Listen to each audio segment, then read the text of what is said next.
Matur nuwun sanget wilujeng dalu rahayu katur dumateng para pinisepuh haji sepuh tuwin para pepunden dalem ingkang dalu menika tansah nderekaken nyengkuyung adicara apresiasi sosial budaya. Babilih dalam badhe aturaken dalu punika kupasan tentang kenapa ada budaya. Mangke kula lajengaken tujuan budaya. Ning saderengipun kados padatan kula namung ngaturaken dumateng panjenengan pilih budaya itu sendiri. Kados menika ngagem bahasa Indonesia campur nggih. Terus budaya itu adalah hasil dari budidaya cipta, rasa dan karsa.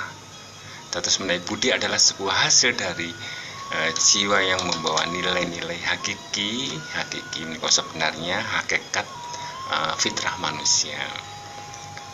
Sedangkan kaping kalih daya adalah hasil dari budi yang menumbuhkan keluhuran atau daya kekuatan di dalam diri. Yang ketiga, cipta. Karena waspada terhadap hukum dan ketentuan Tuhan, maka akan menimbulkan sebab akibat atau hukum karma. Terus yang keempat, karsa.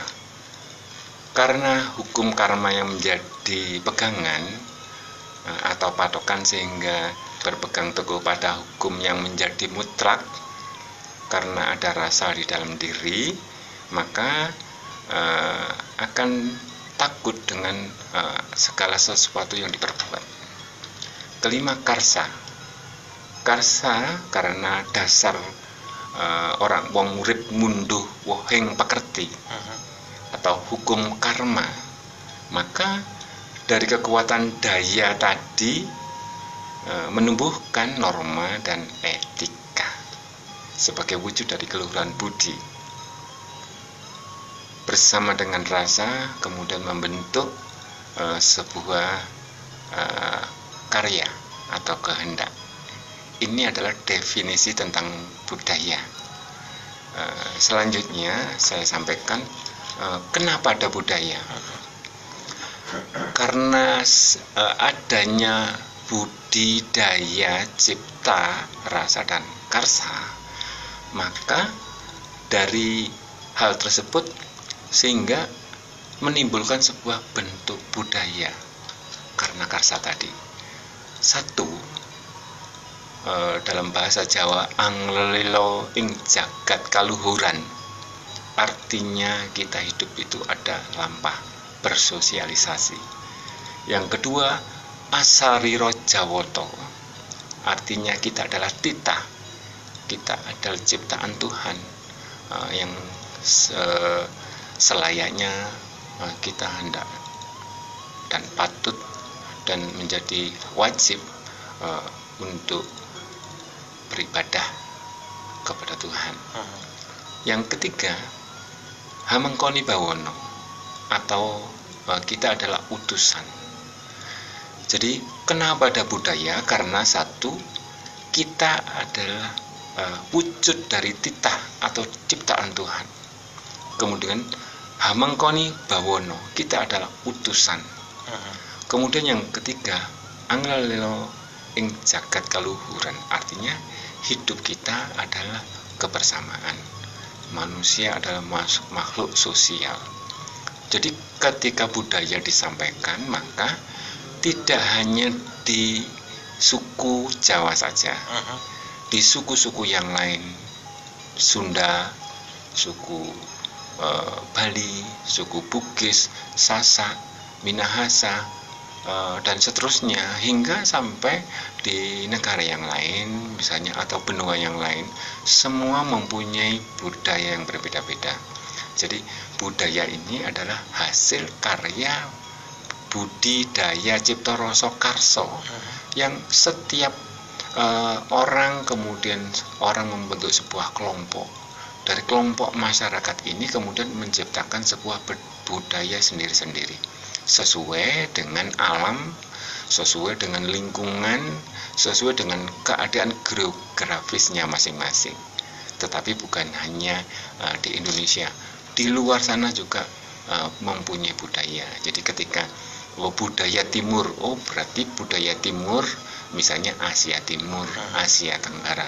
Tetapi ketika kita menyangkut tentang budaya barat, maka kita akan merujuk kepada Eropa, benua yang benua Eropa Timur dan seterusnya. Jadi segolongan masyarakat, kemudian golongan masyarakat yang lebih besar adalah suatu negara mempunyai budaya yang berbeda-beda. Termasuk kalau misalnya hari ini ada dari budaya Indonesia, Malaysia, Arab, kemudian Belanda, kemudian Turki, dan negara-negara lain ada mempunyai budaya-budaya yang berbeda-beda. Namun secara umum, kenapa ada budaya? Jadi karena manusia adalah ciptaan Tuhan.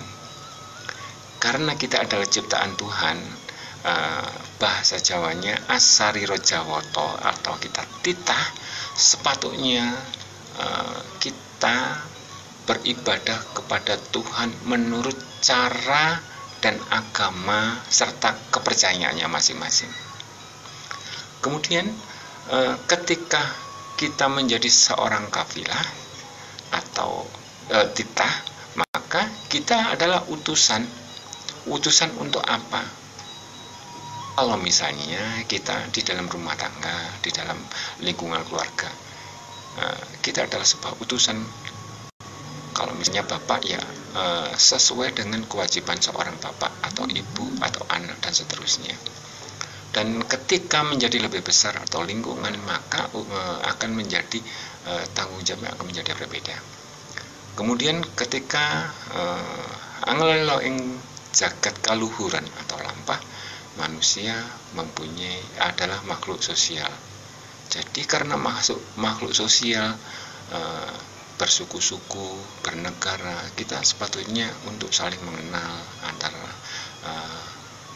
ciri khas atau kebiasaan atau adatnya masing-masing. Inilah budaya yang membedakan. Jadi ketika sekumpulan atau sekelompok bagian tertentu dari masyarakat, maka akan pasti mempunyai budaya yang berbeda-beda. Terus kemudian tujuan kenapa ada budaya? Satu, tanda atau wujud syukur atas berkah, rahmat dan anugerah Tuhan yang diberikan kepada hamba atau ke makhluknya, baik itu berkah yang ada di darat, yang ada di laut, yang ada di hutan atau di udara, ataupun di jagat alam ini, karena nilai maha pengasih dan penyayang Tuhan yang diberikan kepada manusia. Jadi budaya ketika masuk dalam tradisi, maka ada kedekatan antara bentuk syukur antara manusia dengan penciptanya, yaitu Tuhan. Kemudian ketika tradisi ini menyangkut satu kelompok atau bagian dari sebuah masyarakat, maka tradisinya akan menjadi berbeda. Karena tradisi itu adalah kebiasaan, adat yang dilakukan secara turun-menurun. Kebiasaan yang dilakukan secara turun-menurun adalah budaya. Terus kemudian yang kedua, tujuan budaya itu dari wujud syukur ini kemudian menumbuhkan nilai-nilai kecintaan kepada Tuhan, nilai kepasrahan kepada Tuhan, nilai mungkin iman kepada Tuhan, atau rasa-rasa wujud sebagai tanda syukur antara manusia dengan Tuhan yang kemudian menumbuhkan sebuah nilai keluhuran. Itu yang kedua. Yang ketiga,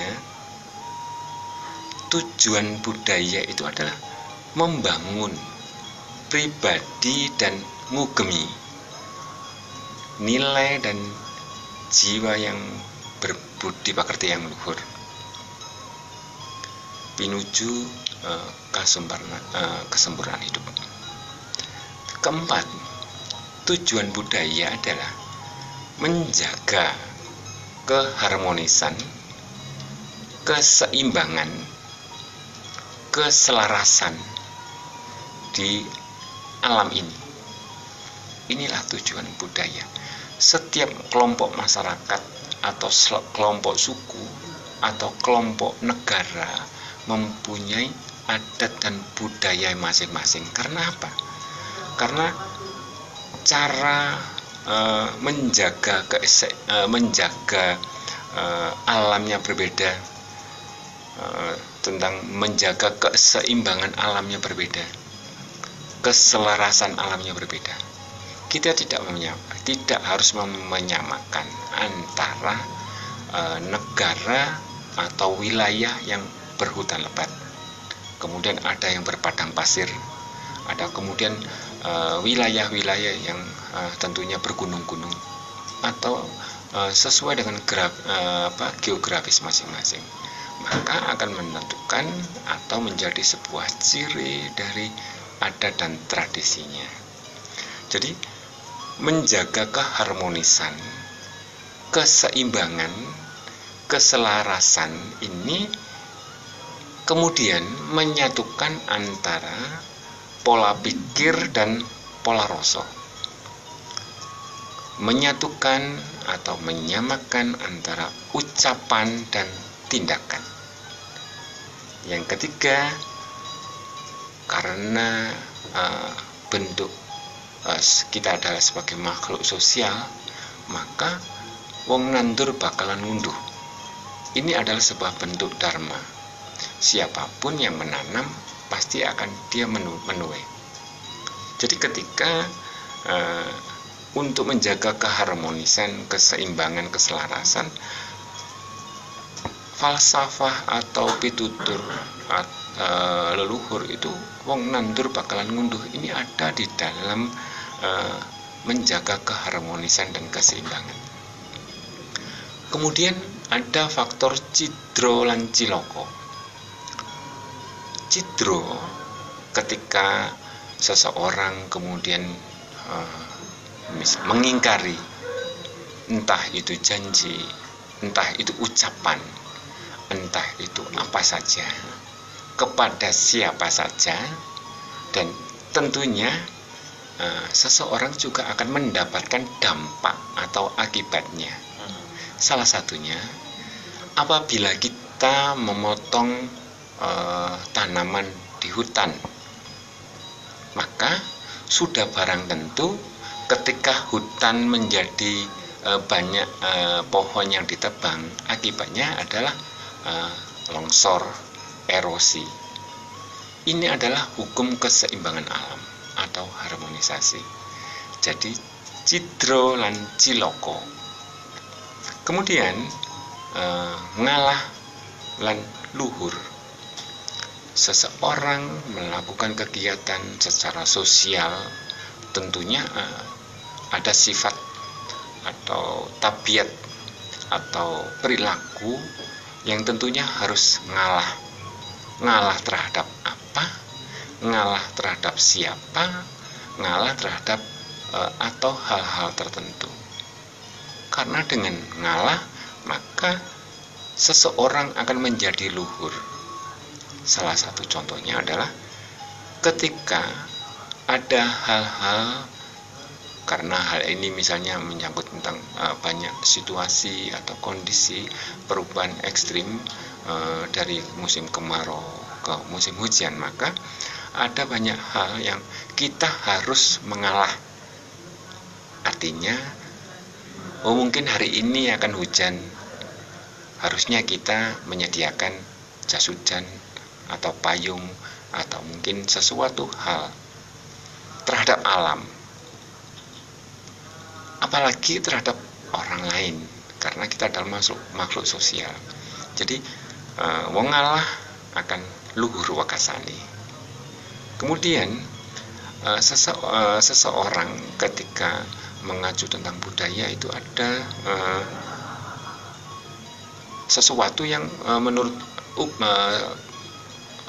paugeran Jawa itu wong poso mesti ini bakal riyoyo. Hari ini kita mengadakan atau kita melakukan atau mengerjakan sesuatu, entah itu menanam, entah itu nguri-nguri, entah itu membersihkan kali atau apa saja yang sifatnya kebaikan. Pasti hari ini kita akan merasakan perih, pedih, susah. Namun ketika apabila hal tersebut sudah tercapai atau hal atau kegiatan tersebut sudah selesai dalam kurun waktu tertentu, maka kita akan menikmati hasilnya. Jadi wong nandur bakalan ngunduh sama. Namun dalam hal ini adalah menyangkut tentang rasa. Yang kelima, tujuan dari budaya adalah sosialisasi tentang kebersamaan dalam sebuah tatanan masyarakat. Inilah adalah dasar-dasar kenapa ada budaya. Kemudian tujuan budaya itu apa? Terus kemudian sasaran budaya itu adalah setya tuhu temene ing lampah. Jadi artinya kita benar-benar melakukan secara all round. Artinya kita melakukan benar-benar sesuatu kegiatan, sesuatu pekerjaan atau apapun, hendaknya kita benar-benar melakukan. Karena ini adalah wujud dari dharma. Kemudian yang kedua, sentosa, kuat teguh, kukuh tan gampang kagodha dening rencana lan gebyaring dunya. Jadi sasaran budaya, walaupun dengan kondisi apapun, dengan keadaan apapun, hendaknya kita adalah sentosa, sehat, kuat, teguh dalam berpendirian, tidak gampang goyah. Kemudian kukuh, artinya ketika sudah melakukan kegiatan, ya berarti ya harus, konsekuensinya harus dikerjakan. Kemudian tan gampang kagodha dening rencana lan gebyar dunung. Artinya ketika seseorang kemudian melakukan sesuatu usaha atau sesuatu kegiatan, jangan terlalu terpikat atau karena dasar uang atau dasar jabatan atau dasar sesuatu. Kerjakan saja. Apabila usahamu, jerih payahmu yang kamu kerjakan, yang kamu lakukan tidak dihiraukan orang lain, lanjutkan. Tetaplah bersemangat walaupun ditinggalkan. Tetaplah teguh walaupun dikecewakan. Kemudian yang ketiga, sasaran dari budaya, lurus, leres, laras. Artinya lurus, apapun kegiatan yang harus kita lakukan hendaknya lurus, tidak mudah tergoda terhadap sesuatu. Seandainya tergoda terhadap sesuatu, cepatlah untuk kembali kepada titah aslinya. Kemudian leres adalah kebenaran. Janganlah menuruti keinginan atau menuruti karena permintaan terhadap sesuatu yang kiranya tidak benar. Jagalah tentang leres, lakukan tentang kebenaran, walaupun dengan cara diam, ataupun lakukan dengan cara-cara bijak untuk menghindari hal itu. Kemudian laras artinya adil dan bijaksana. Ketika seseorang menolak anggapan atau perintah atau aturan atau sesuatu yang memang kurang benar atau yang dirasa tidak memenuhi kitah aslinya, maka hindarilah dengan cara apapun. Keempat adalah pinter dan ngerti, berbudi luhur, kabegjan, kamulian lan karaharjan. Jadi sasaran budaya itu adalah menjadi orang pintar dan ngerti, kemudian menjadi berbudi luhur, begjo. Begjo itu artinya kemana-mana tansah menemui kebahagiaan. Kemudian kamulian, kita akan menjadi mulia karena budaya. Kemudian sasaran dari budaya adalah berbudi pakerti, susilo ing tumindak, bukan asusila. Artinya sasaran budaya adalah hendaknya kita menjadi sebuah pribadi-pribadi yang ngugemi tentang hal keluhuran budi, mengerti tentang peranatan sosial, mengerti tentang aturan-aturan dan kebijakan tanpa melanggar norma dan etika. Kemudian menjadi susilo ing tumindak, bukan asusila. Seandainya apabila sudah akan atau mau terperosok kepada tindakan asusila, jagalah dirimu.